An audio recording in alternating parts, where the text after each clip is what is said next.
face, and it would just be a bunch of videos of people like, is this thing on? Is it on?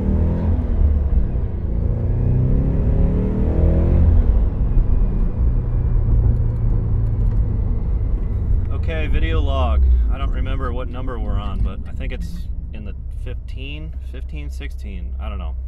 So the topic for this video log is going to be forced induction, or what I would call what an FRS with balls feels like. And an FRS with balls is awesome. I mean, it's like take an FRS, strap in a bigger motor, and you can suddenly keep up with 99% of the population on the road. No longer you're going to have issues with V6 Camrys, vans, pretty much any other car on the road that has more than 4 cylinders is going to really have a trouble with passing. Oh, there's your little Fiesta. That's not the ST though. Oh well.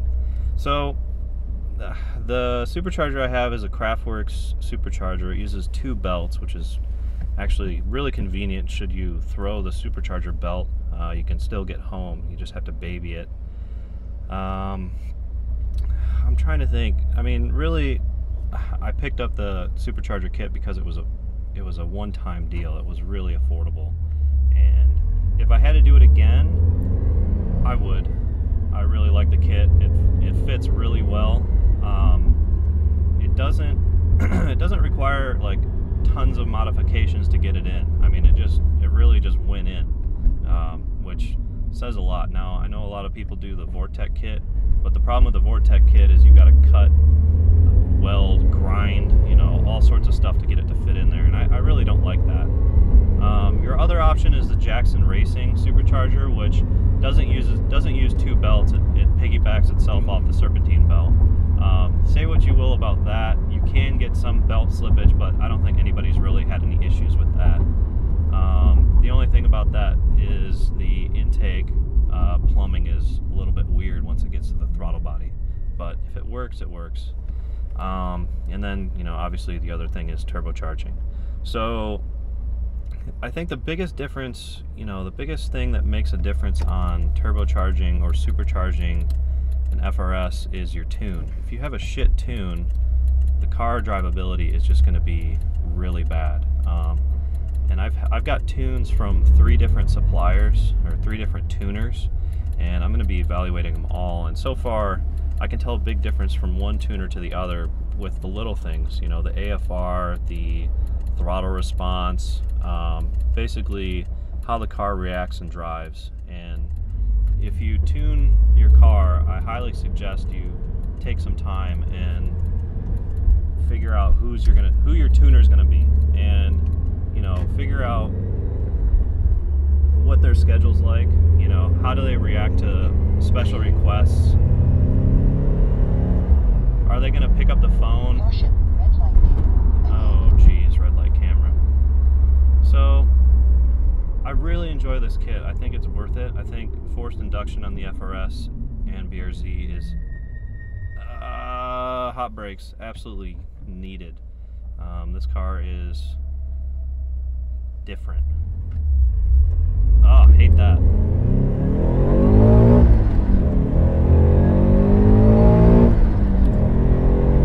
So there you can get a feel for what the power is like. It's ridiculous. I mean, when you put your foot into it, my brakes are really warmed up now, so they're gonna squeak. I mean, the power is just, it's absolutely needed on a car like this. It's got more chassis than power, and when you finally add the power, everything just kind of works. Unlike some cars where, you know, like I had my Mustang, where if you were to add 100 more horsepower, it would just be ridiculous. You wouldn't be able to control it. Where this has some finesse to it, and you can really add the power without consequence. Oh, they're so bad. But that's what happens when you upgrade your brakes to a big brake kit and run street pads. So nothing you can do about it. So was it worth it? I mean, there is a risk. So you run the risk of blowing up your engine if your tune is bad, or if you get unlucky and have an engine that just doesn't take boost very well. So far this one's been okay. You know, a lot of people have issues blowing out or spinning bearings, and the other issue is heat. You got to manage heat, so you got to have an oil cooler. You've got to have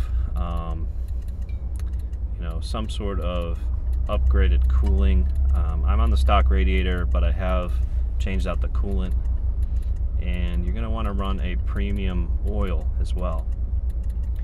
But really, I think this car handles power, added power, very well compared to a lot of other cars. I mean, I'm up to about 250, 260 wheel horsepower on pump gas, 93 octane.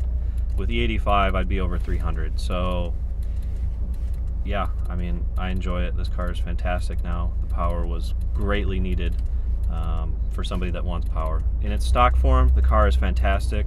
It just feels like you don't have the power, and then now that you have the power, it's just like, I couldn't go back. There'd be no way.